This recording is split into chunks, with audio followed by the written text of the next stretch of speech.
beach house is more than just a place. It's their childhood, the location of all of their fondest memories together, and a symbolic embodiment of their own chosen family headed up by Susannah and Laurel's friendship.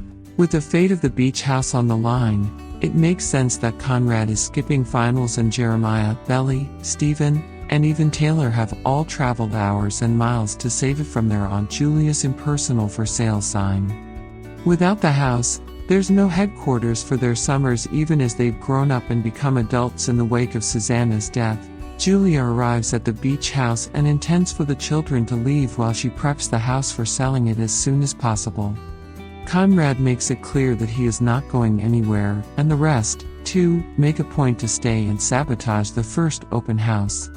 Fortunately, the AC breaks down the same day, and Julia has to accept that she cannot show the house without conditioning on one of the hottest days of summer.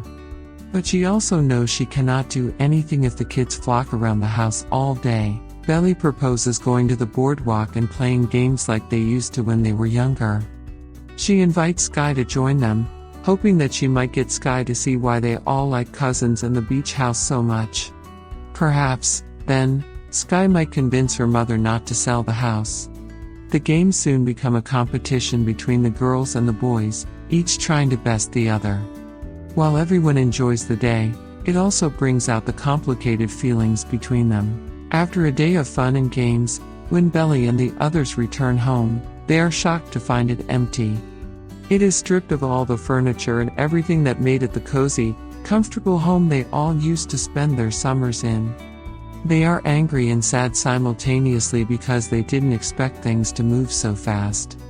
They hope they could change Julia's mind and stop her from selling, but there is no going back now. Does this mean the beach house is sold for good? An empty house doesn't necessarily mean it's sold. It could be that Julia thought it was better for things to be like that as it would make the house inhabitable. This would force Conrad and the others out of the house, and they would have to leave Julia alone to do whatever she wishes with it. Another reason could be that the house needed a lot more fixing than she'd imagined, so she decided to clear it out. However, the most obvious possibility is that the house has been sold. If Julia were still working on selling it, the house would have been staged to make it look warm and approachable to the buyers. The clearing out means that she might have convinced someone to buy the place. She had been in a hurry, noting that she didn't have forever and needed to return to her job. Perhaps, she found an offer she couldn't refuse and thought good riddance for the house. She might also have figured out that the AC didn't break down on its own, confirming that the kids were ready to do whatever it took to sabotage the sale.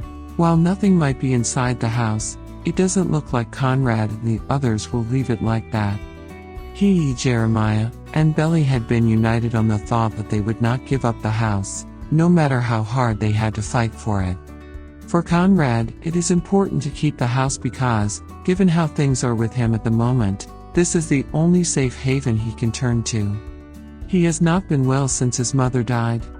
Earlier in the episode, he revealed that he has been having more panic attacks since Susannah died. The situation is so dire that he has panic attacks even when good things happen to him, like getting into Stanford. Apart from Conrad, the place also holds particular importance for Jeremiah and Belly. And no matter their differences with the elder Fisher brother, they will support him in saving the house from being sold. It remains to be seen what the kids can do to change all this, but the events of this episode suggest that they are in for more complications. While playing the games, Conrad falls back into the person he used to be before he became distant and cut off. Spending time with him, Belly realizes why she fell in love with him, but that doesn't change the fact that they broke things up on bad terms. What's interesting, as noted by Taylor, is the interaction between Belly and Jeremiah. While Conrad has been cut off and distant, Jeremiah has always been caring and considerate of Belly. He shows care when she loses the bet and has to ride the Tower of Terror, which she is terrified of. While everyone knows she is scared, only Jeremiah comes forward to ride it with her. They face their fears together, holding hands, while Belly remembers all the times Jeremiah prioritized her over other things. Does this mean she has realized her mistake and might get back together with a younger Fisher brother? Most likely, yes.